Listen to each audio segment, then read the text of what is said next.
நேற்றைய தினம் கூட்டணி உறுதியாகி இருக்கிறது.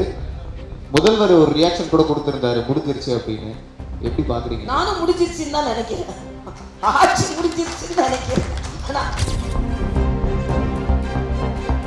பல ஊராட்சிகளில் நிர்வாகம் நேரம் முடிஞ்சு விட்டது. மக்கள் இன்று மிகுந்த சிரமத்தில் இருக்கிறார்கள். அதனால அண்ணன் ஸ்டாலின் சொன்னது போல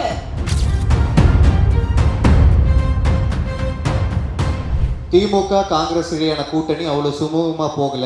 2 பேருக்குமான அந்த சீட்டு ஒதுக்கீடு அதுல நிறைய சமரசம் ஏற்பட்டு இருக்குன்றதெல்லாம் ஒரு பக்கம் சொல்லப்பட்டுச்சு. பாஜக நிறைய விமர்சனம் வச்சிருந்தாங்க. நேற்றைய தினம் கூட்டணி உறுதியாகி இருக்கிறது. முதல்வர் ஒரு ரியாக்ஷன் கூட கொடுத்திருந்தாரு, முடிஞ்சிருச்சு அப்படின்னு. எப்படி பாக்குறீங்க? நானும் முடிஞ்சிருச்சுன்னு தான் நினைக்கிறேன். ஆட்சி முடிஞ்சிருச்சுன்னு நினைக்கிறேன்.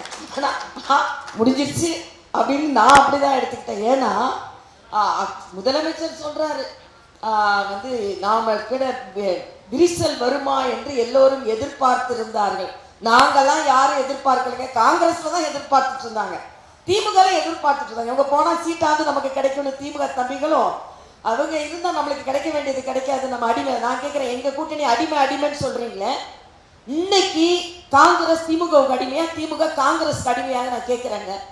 அதனால இன்னைக்கு அவங்க சேர்ந்துட்டாங்க, அது பெரிய சாதனை அப்படின்னு சொல்லிக்கிட்டு இருக்கிற நேரத்துல நீங்க தம்பி மாணிக் தாக்கூரோட ட்வீட்டை எடுத்து பாருங்க. பல பேரோட மனநிலை அப்படி இருக்குது. நிச்சயமா நாங்க நினைக்கல. முதல்வர் சொல்றாரு நாங்கெல்லாம் பிரிஞ்சிருவோம் நினைச்சிட்டு அவங்க எதிரணியில பார்த்துக்கிட்டே இருந்தாங்க. அப்படிலாம் இல்லைங்க. மற்றவர்களின் தோல்வியில் வெற்றி காண்பவர்கள் நாங்கள் அல்ல.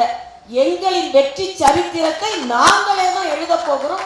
அதுக்கு மரியாதைக்குரிய பாரத பிரதமர் மதுராந்தகம் வந்ததா இருக்கட்டும், மதுரை வந்ததா இருக்கட்டும், மரியாதைக்குரிய பாரத பிரதமர் மிக தெளிவாக ஒவ்வொரு அமைச்சர் மீதும் எவ்வளவு ஊழல் குற்றச்சாட்டு இருக்கிறது, எல்லா மாநிலத்திலும் ஒவ்வொரு அமைச்சரும் எப்படி நம்ம வேலை செய்யறதுல போட்டி போடுவாங்க. நான் தமிழ்நாட்டில் மட்டும்தான் எவ்வளவு ஊழல் செய்யணும்னு போட்டி போட்டு கொண்டிருக்கிறார்கள் என்று சொன்னார்கள். எந்த மதுரையில நின்று கொண்டிருந்தாரோ அந்த மதுரை மேயர் ஊழல் குற்றச்சாட்டுல பதவியை துறந்த சரித்திரமும் இங்கே இருக்கிறது. அதனால முதலமைச்சர் ஒரு செயற்கையான ஒரு உரிமை போராட்டத்தை அவர் ஏற்படுத்தி கொண்டிருக்கிறார். 1/1/2025 பல ஊராட்சிகளில் நிர்வாகம் நேரம் முடிஞ்சு விட்டது. 1 வருஷமா அதற்கெல்லாம் தேர்தல் நடத்தல. ஆக உள்ளாட்சிகளின் அதிகாரத்தை பறித்து விட்டு மாநில சுயாட்சியை பற்றி பேசுவதை மக்கள் எதிர்க்கிறார்கள். மக்கள் இன்று மிகுந்த சிரமத்தில் இருக்கிறார்கள். அதனால அண்ணன் ஸ்டாலின் சொன்னது போல முடிஞ்சிருச்சு, அவ்வளவுதான்.